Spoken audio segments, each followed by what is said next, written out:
सावित्रीबाई फुले को पढ़ा तो उन्होंने कहा कि विद्या बिना मति गई और मत बिना गति गई और गत बिना वित्त गया, वित्त बिना चरमराए शूद्र।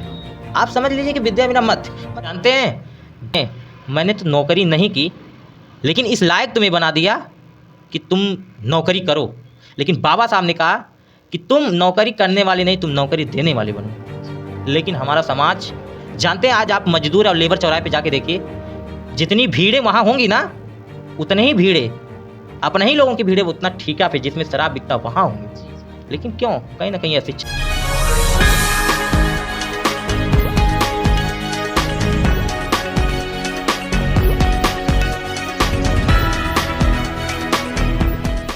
शिक्षा जागरूकता अभियान के संस्थापक रोहित सर से, और जैसे इन्होंने नाम रखा है शिक्षा जागरूकता अभियान, और हम इनसे सवाल करते हैं शिक्षा जागरूकता अभियान जो आप नाम रखे संस्थान की, और आप ये बताइए कि शिक्षा समाज में क्या उद्देश्य देती है, क्या जो है एक अपनी छवि छोड़ती है। देखिए, बहुत समय पहले अटल बिहारी वाजपेयी ने सर्व शिक्षा अभियान रखा था, लेकिन जब हमने डॉक्टर भीमराव अम्बेडकर साहब के बुकें पढ़ी तो उसमें लिखा था सर्व शिक्षा अभियान या बच्चों का भविष्य सर्वनाश अभियान।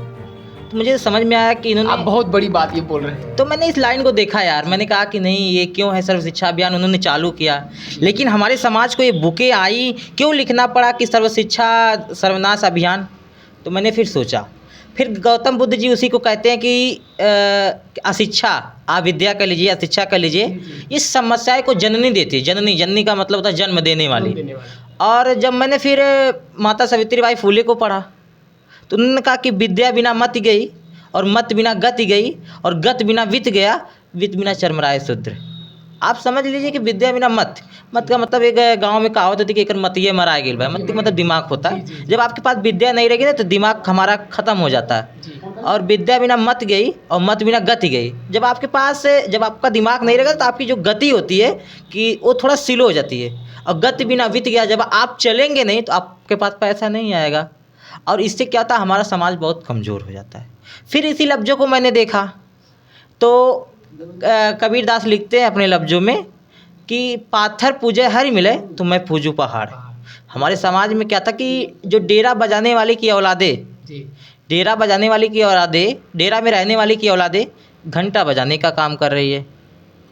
डेरा में रहने वाली की औलादें संविधान बदलने की बात कर रही है, और संविधान बनाने वाले की औलादें डेरा में घंटा बजाने का काम कर रही है।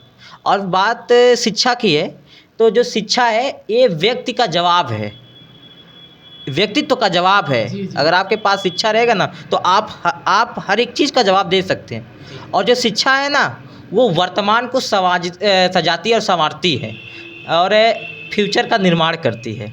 जैसे आप देखते होंगे जो मिट्टी का बर्तन लोग बनाते हैं ना तो उसको बहुत अच्छे से सजाते और संवारते हैं।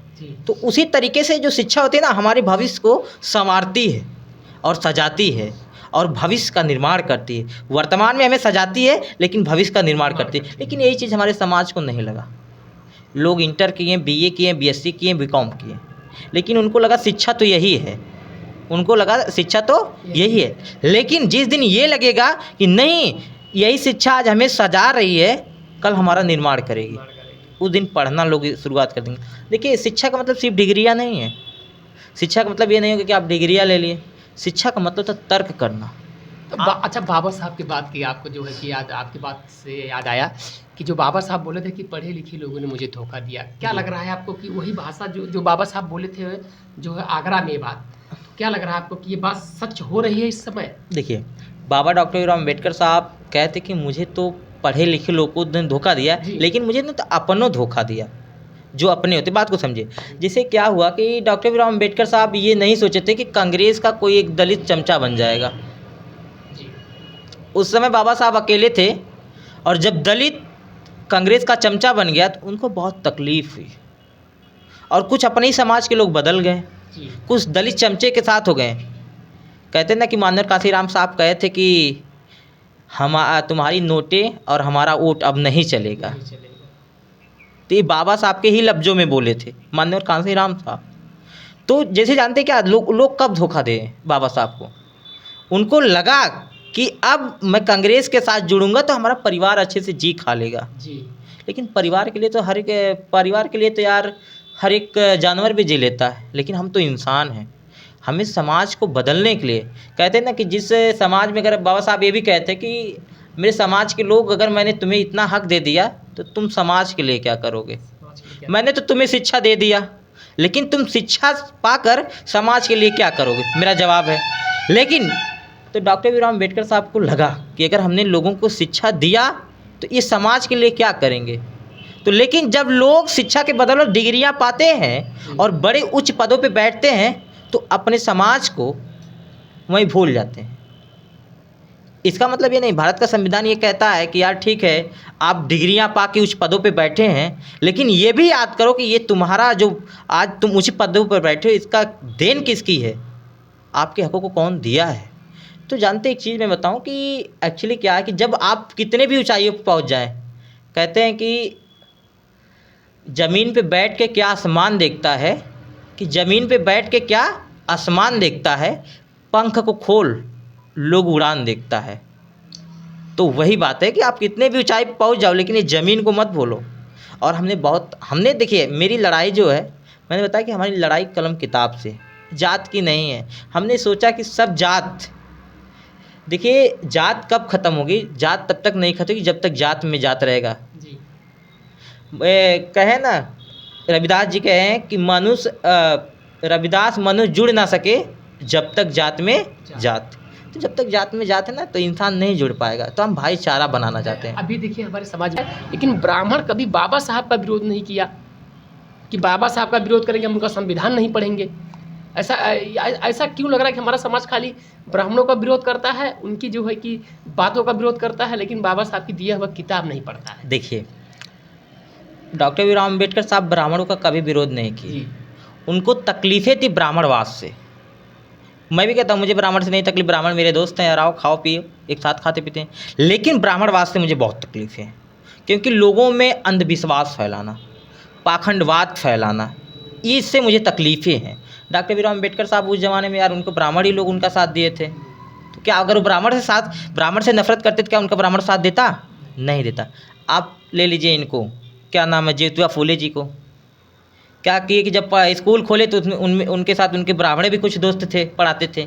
लोग विरोध करते थे। ब्राह्मण का उस समय विरोध करता था, लेकिन ज्योतिबा फूले जी ने कभी विरोध नहीं किया। तो मुझे तकलीफ़ें पाखंडवाद, अंधविश्वास से, मुझे ब्राह्मण से तकलीफ़ें नहीं हैं। ब्राह्मण का विरोध करेगा लेकिन संविधान नहीं पढ़ेगा, ये कहीं कमियां कहाँ से है? देखिए, कहते हैं ना कि जब ये क्या होता है कि जब ये उंगली उठती है तो इंडिकेट अपनी तरफ भी करती है कि तुम पहले खुद को देखो। तो जिस दिन हमारा समाज ये समझ गया तो वो शायद ये सड़कों पे नहीं होता, वो कुर्सियों पे बैठ जाता। ठीक है, तो ये अंगूठा को नहीं देखता है। कहते हैं ना, दूसरे को उंगली उठाने से पहले ये भी देखो अंगूठा ये क्या कह रहा है।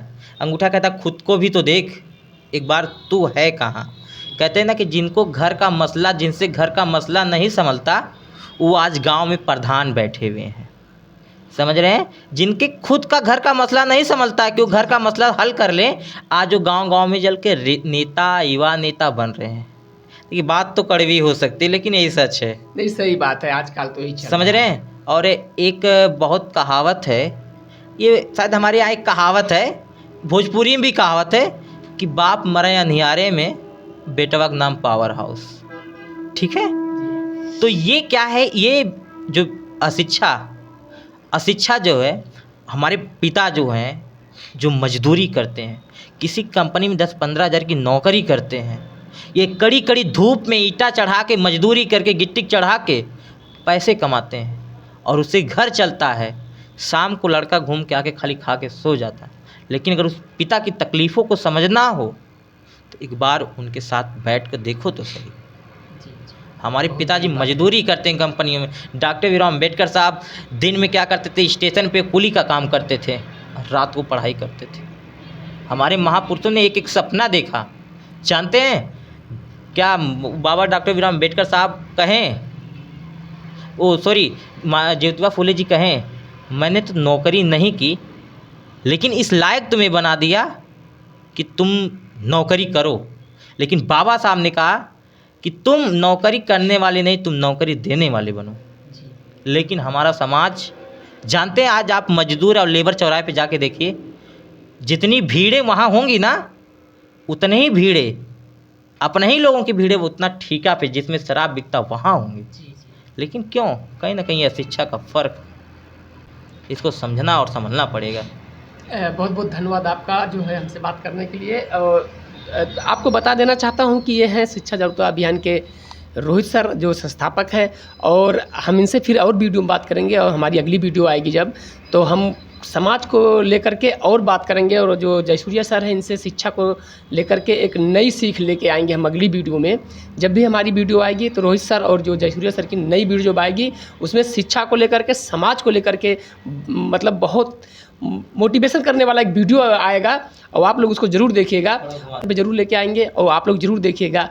तब तक के लिए आप लोग को नमस्कार, मिलते हैं फिर नेक्स्ट वीडियो में।